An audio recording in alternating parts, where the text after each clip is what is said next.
Hi everyone, my name is Manoj Kalore and I welcome you to my course Microsoft Azure Data Engineering DP200. I am a big data and cloud development specialist, work with Mercedes-Benz, GE and Capgemini.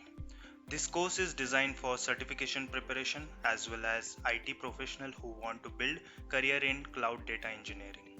In this course, we are going to cover all the topics in depth with a live example. We will start with the basics and fundamentals of cloud computing.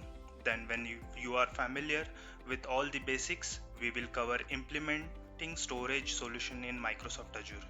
In this topic, specifically, we will focus on building data warehouse, NoSQL, and relational databases. After that, we'll move on to implementing data processing solution in Microsoft Azure. Azure services using Databricks, how to implement batch and streaming data processing solutions, and how to implement your existing data pipeline into Microsoft Azure. Then we'll move to deploying Microsoft Azure data solutions. This section of the skills addresses deploying your storage and processing solution to Microsoft Azure. And the last part is monitoring Microsoft Azure data solutions.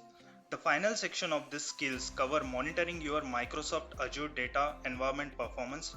Specific attention is given to monitoring databases, monitoring data pipelines, configuring alerts, and optimizing your solutions.